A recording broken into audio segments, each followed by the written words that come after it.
उठाओ, अब गोविंद न आएंगे। छोड़ो मेहंदी खड़क संभालो, खुद ही अपना सिर बचा लो। दूत बिछाए बैठे सपूनी, मस्तक अब बिक जाएंगे। सुनो द्रौपदी शस्त्र उठा लो, अब गोविंद न आएंगे। कब तक आस लगाओगे तुम बिके हुए अखबारों से? कब तक आस लगाओगे तुम बिके हुए अखबारों से? स्वयं जो लज्जाहीन पड़े हैं, वे क्या लाज बचाएंगे? सुनो द्रौपदी शस्त्र उठा लो, अब गोविंद। शहर अहमदाबाद के जुहापुरा एरिया में रहते नूरजहां दीवान कौमी एकता, महिला सशक्तिकरण के लिए बरसों से काम करते हैं। पूरा अहमदाबाद ही नहीं, ना गुजरात, पूरे हिंदुस्तान भर में कौमी एकता, भाईचारा और महिला सशक्तिकरण के लिए काम करने वाले नूरजहां दीवान लोखंडी महिला की तरह काम करते हैं। शहर अहमदाबाद के जानीते यूट्यूबर अब तक समाचार चलाते तनवीर शेख ने मुस्लिम ऑफ गुजरात के लिए नूरजहां दीवान का इंटरव्यू किया था।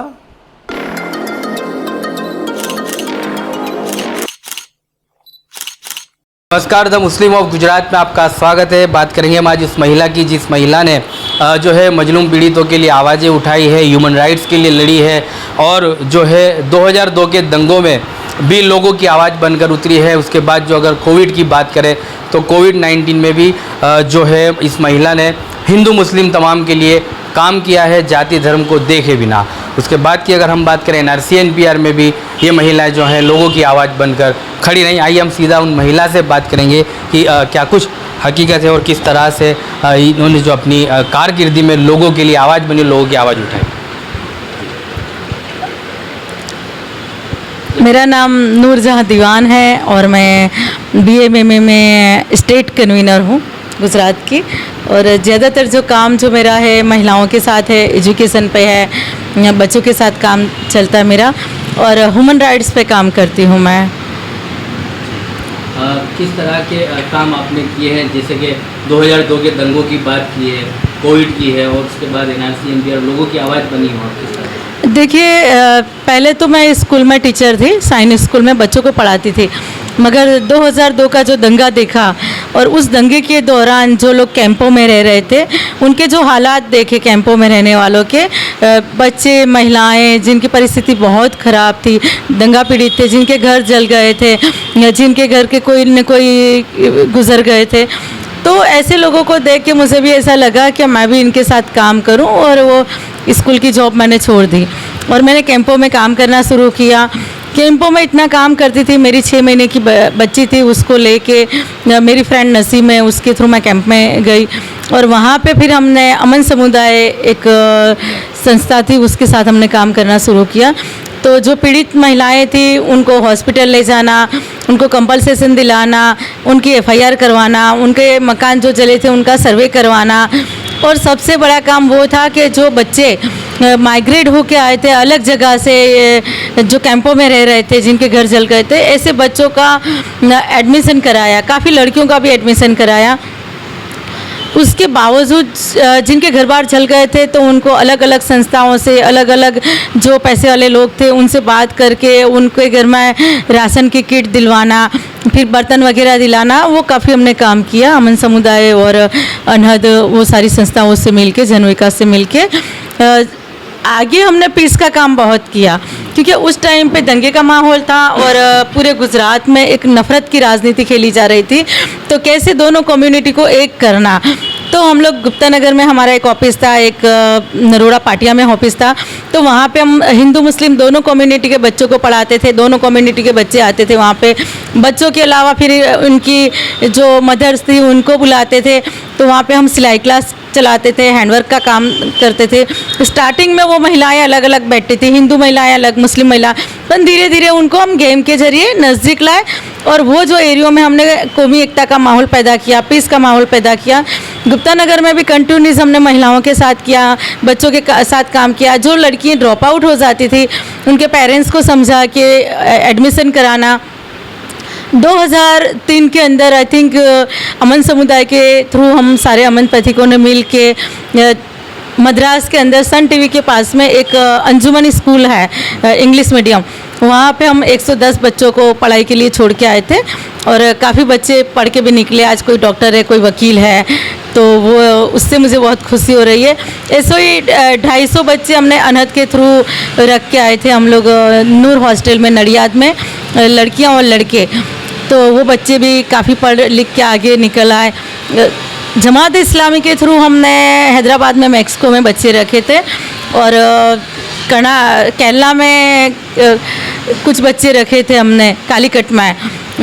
फिर महाराष्ट्र के अंदर रायगढ़ के अंदर बीना बेन और हमने मिलके कुछ पढ़ाई के लिए बच्चे, यानी एजुकेशन पे हमने बहुत काम किया। करीबन टोटल मेरा खुद का मानना है मैंने 500 बच्चों को हॉस्टल में रखा और वो बच्चे पढ़ के आए। ऐसे ही हमने अमन बिरादरी के थ्रू 16 लड़कियों को हमदर्द पब्लिक स्कूल में रखा था, फिर हैप्पी होम में रखा था दिल्ली में। तो दिल्ली में भी काफ़ी 15-20 बच्चे पढ़ के आए और आज वो लड़कियां कहीं से कहीं पहुंची हुई है। तो एजुकेशन पे काफ़ी काम हुआ। पीस को लेके हमने पूरे गुजरात में काम किया था, अनहद को लेके शबनम हाशमी के साथ। हिंदू मुस्लिम कौमी एकता को लेके हिंदू लड़के लड़कियां, मुस्लिम लड़के लड़कियां, उनको ट्रेनिंग देनी। पीस को लेके अलग अलग लोग आते थे, रामपुरियानी जैसे बड़े बड़े लोग आते थे और वो बच्चों को इतिहास बताते थे, कौमी एकता के बारे में बात करते थे। तो वो काम किया है।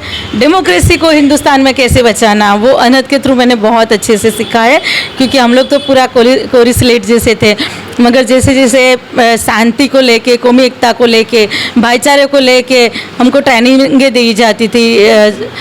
एक्शन एड में जो अमर सर थे, सुप्रिया दीदी थे, जकिया बहन, बीना बहन, फिर इधर शबनम हाशमी, गगन सेट्टी, तिस्ता जी, वो सारे लोगों के थ्रू हमने बहुत अच्छे से पीस को लेके काम किया, डेमोक्रेसी को बचाने का। और मैंने महिलाओं के साथ बहुत काम किया है।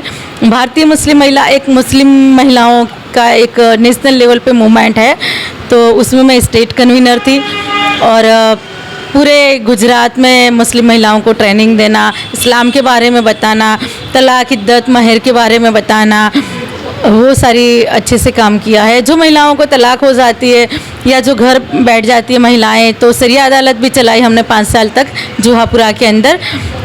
और वहाँ पे लड़कियाँ रोती रोती आती थी अपने बच्चों को लेके और हंस के उनके पति का हाथ पकड़ के हमारे सेंटर से जाती थी, क्योंकि जो महिलाएं घर बैठ जाती थी उनके शौहर को बुलाना, इनकी फैमिली को बुलाना, और हमने कॉम्प्रोमाइज़ वाला काम किया है, तो वो काम हमारा काफ़ी अच्छा चला। उसके अलावा भी मैंने कांग्रेस में भी कुछ काम किया था। 2012 में मैं माइनॉरिटी सेल की स्टेट प्रेसिडेंट थी, तो पूरे गुजरात में मुस्लिम महिलाओं का संगठन बनाया है मैंने। कच्छ, जूनागढ़, जामनगर, राजकोट और हर जगह पे मुस्लिम महिलाएं लीडर बन के खड़ी हुई है। आप सूरत में जाइए, रुखसाना है, कच्छ में जाइए, करीमा है, जूनागढ़ में रेहाना है, पेथापुर में सेनाज है, हिम्मतनगर में यास्मीन मकसूदा है। ऐसे हर जगह हमारी बहनें मिलेगी।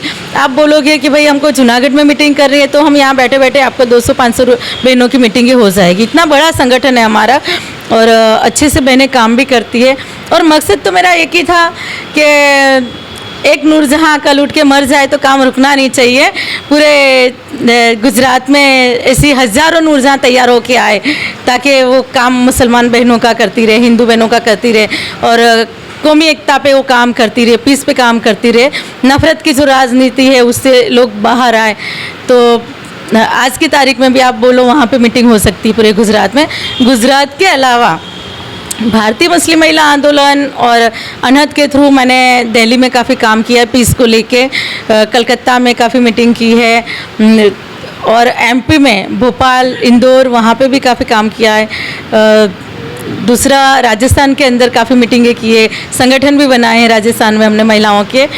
तो जब सोचती हूँ तो ऐसा लगता है कि है मैं इतना सारा काम किया और ये 25-30 साल जो ज़िंदगी के मैंने लोगों के लिए दिए हैं, कभी पलट के मेरे घर को देखा ही नहीं है मैंने। मेरे बच्चे पढ़े। मेरी बेटी को हॉस्टल में रख दिया मैंने, और हॉस्टल में रखने की वजह वही थी कि बेटी छोटी थी, उसको रखने में बहुत प्रॉब्लम होता था संभलने में।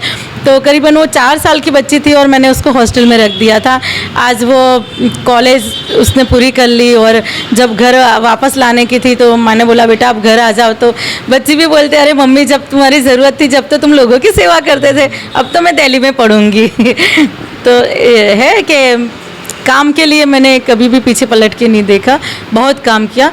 और पूरे हिंदुस्तान की बात नहीं है, पूरे वर्ल्ड में कहीं भी मतलब जिनोसाइड होता है या किसी के साथ नाइंसाफ़ी होती है या किसी पे अत्याचार होते हैं, तो वो अत्याचार को लेके कंटिन्यूस मतलब हम लोग आवाज़ उठाते हैं। सारे लोगों से मिल के, गरीबों के साथ कुछ होता है या महिलाओं के साथ कुछ होता है, या तो पूरे हिंदुस्तान में या हिंदुस्तान के बाहर कहीं भी बलात्कार होते हैं, तो हम कम से कम बैनर लेके खड़े रहते हैं कि ये जो हुआ वो गलत हुआ है, दोषियों को सज़ा मिलनी चाहिए। फिर वो किसी भी धर्म का हो, अगर किसी ने बलात्कार किया है तो वो हिंदू हो, मुस्लिम हो, क्रिश्चियन हो, ईसाई हो, उससे हमको कोई फ़र्क नहीं पड़ता, वो दोषी है और उसको सज़ा मिलनी चाहिए, वो बहन को न्याय मिलना चाहिए। तो ये डिमांड भी हमने कंटिन्यूस की है, हर जगह हमने आवाज़ें उठाई है, कहीं रैलियाँ भी काफ़ी निकाली है, धरने भी कहीं किए हैं। और जिस तरह से निर्दोष लोगों को पे जो पोटा की कलम एक बनी थी, और पोटा में जो निर्दोष लोगों को डाल दिया था 2002 के बाद, हाँ, तो कम से कम 218 लोगों को, तो उन हाँ पोटा, तो वो लड़ाई भी हमने काफ़ी लड़ी थी। पोटा हटाओ, मुकुल सिन्हा, निर्जरी दीदी, जन अधिकार मंच वाले, और आज तो मुकुल सिन्हा है नहीं, उनकी याद आ रही है, मगर बाकी सारे एनजीओ वालों ने मिलके, और एनजीओ के साथ मैंने बहुत काम किया है, सभी एनजीओ के साथ मिलके किया है। पिछले 25 साल से एनजीओ के साथ मिलके ही काम करती हूँ। फिर वो इस्लामी रिलीफ कमेटी हो, क्योंकि इस्लामी रिलीफ कमेटी और जमाते हिंद के साथ मिलके पूरे गुजरात में जो लोगों के घर जल गए थे, ऐसे लोगों को हमने मकान दिलाए हैं। वटवा में तो 110 मकान दिए हैं, जुहापुरा में भी, बाकी सब जगहों पे भी।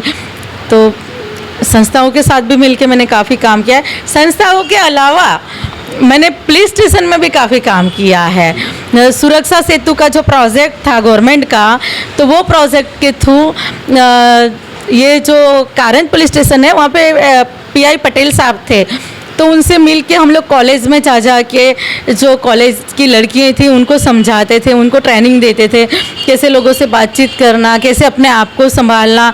तो सुरक्षा सेतु में मैंने काफ़ी काम किया है।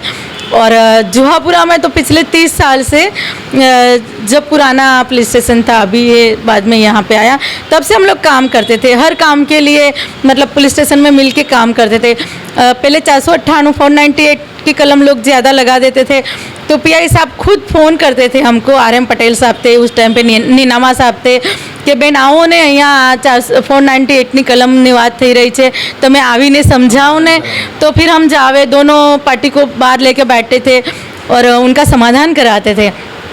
और नीनामा साहब ने तो मुझे वहाँ तक बोला था कि आपको हम एक टेबल दे देते पुलिस स्टेशन के अंदर, वैजलपुर पुलिस स्टेशन में, आप बैठिए और लोगों का कॉम्प्रो कराइए, अपने यहाँ पे 498 होने ही नहीं देनी, केस बनने ही नहीं देने। केस हो के भी लास्ट में समाधान हो जाता है, और वो ईगो प्रॉब्लम होता है तो घर टूट जाते हैं, तो कोई मतलब नहीं है केस करने का, तो इससे तो बेहतर है बाहर समाधान हो जाता है। तो वो काफ़ी समाधान किए, और मैंने मेरी ऑफिस में बैठ के, रिकॉर्ड है मेरे पास, करीबन 500 से भी ज़्यादा समाधान किए हैं। जुहापुरा के बाहर के लोग भी आते हैं, आजू बाजू के गांव के लोग भी हमारे पास आते हैं, हमारी बहू घर बैठ गई है, या हमारा दामाद बुला नहीं रिया बेटी को, इस तरह के केसेस सॉल्व किए हैं। और दूसरी एक बात बताऊं कि CAA NRC का जब मुद्दा था तो लोग प्रोटेस्ट कर रहे थे, साइन बाग बना रहे थे, तो हमने जुहापुरा में भी प्रोटेस्ट किया था, क्योंकि वो मुद्दा एक ऐसा था कि लोगों को एक डर भी था कि भाई हमारे पास तो पेपर नहीं है, और जब वो लागू हो जाएगा तो पता नहीं क्या होगा क्या नहीं, तो हमने उसके लिए भी आवाज़ उठाई थी। दूसरी एक बात कि जब लॉकडाउन लगा तो लॉकडाउन को लेके काफ़ी काम किया था, लोगों को खाने के फाफे थे, लोगों के घर में अनाज पानी नहीं था, तो NGO से मिलके हमने लॉकडाउन में लोगों के घरों में किट पहुंचाई है। और अभी जब ये कोरोना आया तो मतलब मैं सोच नहीं सकती कि इतनी किटें, इतना अनाज कहाँ से आया। इतनी मदद की है लोगों ने हर तरह की, वो सब्जी हो या अंडे हो या मटन हो, चिकन हो, अनाज की किटें हो, हर तरह की मदद हमने लोगों को पहुंचाई है। जुहापुरा में तो जुहापुरा, मगर जुहापुरा के बाहर भी बॉम्बे होटल एक इलाका ऐसा है जहाँ पे गरीब बस्ती रहती है, जहाँ पे चंडोला ऐसा है, तो जाने भी नहीं देते थे। तो हम लोग पुलिस वालों ने हमारा उस टाइम पे बहुत सपोर्ट किया। उनको पता था कि हम लोग ये गरीबों की मदद कर रहे हैं या जिनके घर में राशन पानी नहीं उनकी मदद कर रहे हैं, तो वो हमको कर्फ्यू में भी जाने देते थे कि आप अनाज लेके जाते हैं, जाइए लोगों को दे के आइए। तो पुलिस ने भी उस टाइम पे हमारा काफ़ी सपोर्ट किया था। और ऐसा नहीं कि सिर्फ मुसलमान लोगों को हमने वो अनाज की किटें दी, हमने तमाम धर्म के लोग, मेरे पास काफ़ी फ़ोटोग्राफ है जो गुप्ता नगर में बहनों को हमने काफ़ी अनाज दिया है। वहाँ तक के दूध का पाउडर, बच्चों के लिए दूध नहीं था तो दूध का पाउडर, अंडे, सब्जी की ऐसी पैकेट बना बना के 2-2 किलो की सब्जी, जिसमें टमाटर, आलू, प्याज वगैरह रखते थे, सब्जी रखते थे सारी, और वो किट बनाते थे पूरी। एक बाजू अनाज की किट पूरे घर की, सब्जी की किट, ऐसे करके हमने वो काफ़ी, मतलब कभी कभी मुझे याद आता है तो मैं सोचती हूँ कि अल्लाह एक नेक काम इतना अच्छा तूने मेरे से कराया है।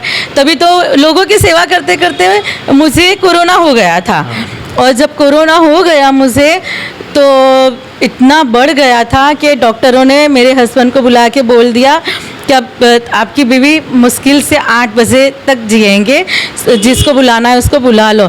और आमिना खातून हॉस्पिटल के नीचे लोगों का इतना टोला खड़ा हो गया था, और छेली सांसें मेरी चल रही थी, ऑक्सीजन पे थी, ऑक्सीजन पे सी बार बार बाईपेप पे जाती थी, ऑक्सीजन पे आती थी, इस तरह से कंटिन्यूस हो रहा था। और सभी लोग आते थे, नर्सें भी आके ऐसे देखे और फिर ऐसे इशारे से बोले कि अब ये नहीं बचेगी, और मुझे खुद को भी हो गया था कि मैं नहीं बचूंगी। मगर कोरोना में मैंने इतनी हेल्प की है, मैंने क्या, मतलब लोगों ने इतना दिया मेरे पे विश्वास करके, लोगों ने देखने भी नहीं आते थे लोग। एक ध्रुव, कहाँ जा रहा है, एक ध्रुव भैया जो है जो सिटी में रहते हैं, और वो तो पूरी गाड़ी भर के आते थे, खाना, पका हुआ खाना लेके। जुहापुरा जैसे एरिया में कोई आने को डरता है, मगर वो ध्रुव भैया आते थे पका हुआ खाना लेके, और रोज़ 500 लोगों का खाना लाते थे, डेली सर्विस। और मैं तो, मेरे में इतनी ताकत नहीं कि मैं 500 लोगों को बांटने जाऊं। तो फतेहवाड़ी से अंजुम आपा, उनके हस्बैंड आते थे, फारूक भाई आते थे, मुस्तकीम आता था, अलग अलग तरह के, अलग अलग एरिया के लोग वहाँ पे अपने बर्तन लेके आ जाते थे। जब ध्रुव भैया आते थे तो वो, मैं उनसे खाना लेके वो 500 लोगों का खाना अलग अलग लोगों को बांटी थी, डेली सर्विस। ये हमने करीबन 2.5-3 महीने तक किया लोगों के घर, और लोग आस लगा के बैठे थे कि खाना अभी आएगा, अभी आएगा। वहाँ तक के नारोल जो है ना, वो ब्रिज के नीचे जो मज़दूर हैं, जो बाहर के थे, जिनका कोई यहाँ पे नहीं है, मजदूरियाँ करते थे, फैक्ट्रियाँ सारी बंद हो गई थी, तो वहाँ पे भी हम जाके रोज़ खाना बांटते थे ब्रिज के नीचे कंटिन्यूस। और अनाज की किटें भी इतनी बांटी, तो इसीलिए इतना, मतलब मैंने लोगों की जो हेल्प की थी, तो रब ने भी मेरे पे करम कर दिया और एक नई ज़िंदगी मुझे दे दी। तो ये उन लोगों की दुआ ही है जो बाईपेप और ऑक्सीजन के बीच का सफ़र आपने तय कर लिया। हाँ, मौत को मैंने इतने करीब से देखा था कि मुझे भी लग गया कि मैं अब नहीं जीऊँगी, ऐसी हालत हो गई थी मेरी। मगर लोगों की दुआओं का असर था, जो ऊपर वाले ने एक वापस ज़िंदगी दे दी। और जब ज़िंदगी उसने वापस दी तो मैंने यही सोचा था कि अब मैं अगर बच गई ना तो मैं लोगों का काम ही करूँगी। और अभी भी आप देख रहे हैं ये पार्लर जो है, तो फतेहवाड़ी के कैनाल के उस पार की जो बस्ती है, वहाँ पे महिलाएं बहुत गरीब है, बहुत सारा नो सेंस चलता है। महिलाओं के बारे में कुछ बताना नहीं है, मगर आप खुद समझ सकते हैं कि जब पेट में दाना नहीं होता तो लोग कितनी हद तक चले जाते हैं।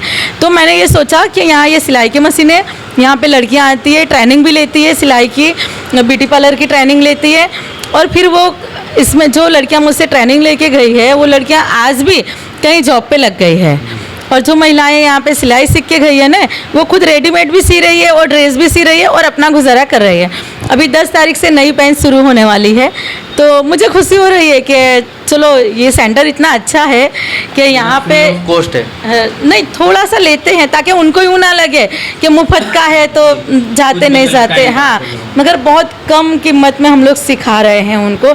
यही ब्यूटी पार्लर के कोर्स के करीबन आप देखोगे तो 50,000 फ़ी है हाँ। 50,000 ब्यूटी पार्लर की, और मेरे यहाँ पे सिर्फ 3,000 3 महीने का कोर्स है, और पूरे कोर्स के 3,000 में लड़कियाँ आराम से सीख के जा रही है और अपनी रोज़गारी कर रही है। तो एक खुशी की बात है। और ये काउंसलिंग सेंटर भी है यहाँ पे, जो हस्बैंड अपनी बीवी को निकाल देता है या तो जो बीवी रिसा के चली जाती है, तो ऐसे लोग यहाँ पे काफ़ी आते हैं। वो केसेस मेरे पास 5 से 1 हुए हैं अभी तक के, तो उनका हम बैठ के, मेरी सारी फ्रेंड बैठ के हम काउंसलिंग करते हैं, उनके घर बसाते हैं तलाक नहीं होने देते। तो ये सब कुछ प्रेरणा नूरजहां दीवान में कब से आई, कहाँ से आई? आपके परिवार से कोई इस सिलसिले से चल रहा था जो लोगों की खिदमत करता हुआ आया है? ये प्रेरणा आपको कहाँ से? देखिए, मेरे पापा थे ना, तो उनकी एक आदत थी कि वो लोगों की हमेशा काम करते थे।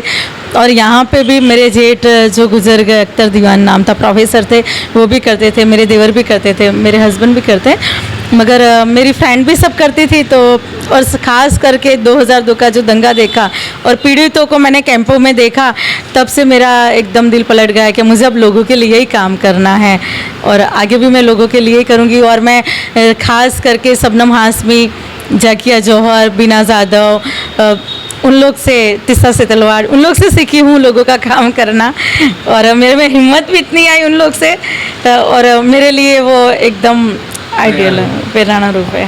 तो इस नफरती भरे माहौल में लोगों को क्या मैसेज देना चाहोगे? हिंदू मुस्लिम तमाम के लिए आप खड़ी रही एक मुस्लिम लेडी होने के नाते, इस नफरती भरी माहौल में लोगों को क्या मैसेज दोगे? देखिए, हम तो लोगों को कंटिन्यूस मैसेज देते हैं। अनहद के थ्रू हमने बातें अमन की, बाकी एनजीओ और अनहद सब ने मिल के पूरे हिंदुस्तान में एक कौमी एकता का माहौल बना रहे, तो एक हमने कारवां निकाला था। और वो सवाल मैं अभी लेने वाला ही था आपसे कि आप लोगों ने अभी कुछ एक काम किया है लोगों के घर घर हाँ, वो कारवां निकाला था। फिर उसके बाद भी अभी ये 15 अगस्त को हमने एक कैंपेन चलाया था, मेरे घर आके तो देखो, अनहद के थ्रू, और वो बहुत अच्छा सक्सेसफुल रहा कि जो हिंदू बहनें कभी मुसलमान बहनों के घर नहीं गई, उनको हम लोग मुस्लिम बहनों के वहाँ लेके आए थे। जो मुस्लिम बहनें डरती थी हिंदू बहनों के घर नहीं गई, उनको हम वहाँ पे ले गए थे। हिंदू भाई भी आए थे मुसलमान लोगों के यहाँ, मुसलमान भी गए, और वो एक कौमी एकता का माहौल के जो कभी नहीं मिले, वो इतने हाथ मिला मिला के बातें कर रहे थे, गले मिल मिल के बातें कर रहे थे। और मैं दूर कोने में बैठी बैठी देख रही थी कि काश ऐसा पूरे हिंदुस्तान में हो।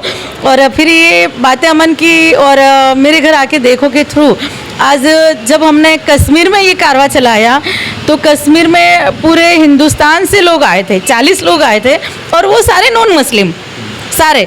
और वो जो मुस्लिम लोग हैं कश्मीर के, जो बिल्कुल बॉर्डर तरफ रहते हैं, वहाँ पे वो उनके घर, मुसलमानों के घर रहे, और उनके घर 2 दिन रहे, खाया पिया, बातचीत करी, और उनको इतना अच्छा लगा। और एक पूरा कौमी एकता का माहौल था, पीस का माहौल था।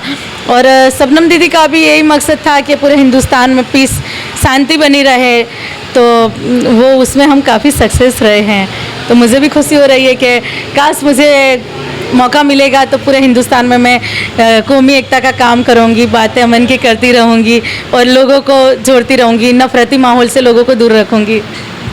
तो ये सारे मोमेंट हम देख रहे हैं, ये वही नूरजहां दीवान के कामों का ये मेहनत सफल का जो है इनाम ये है। सारे मूवमेंट है ना जी, ये मेरी 22-23 साल की मेहनत है। 2002 के बाद जो मैंने काम किया ना लोगों के बीच में, तो जहाँ जहाँ गए वहाँ पे लोगों ने दिए हैं, तो उस पे जिसने दिया है उसका भी नाम लिखा हुआ है, और मुझे दिया है तो मेरा भी नाम लिखा हुआ है।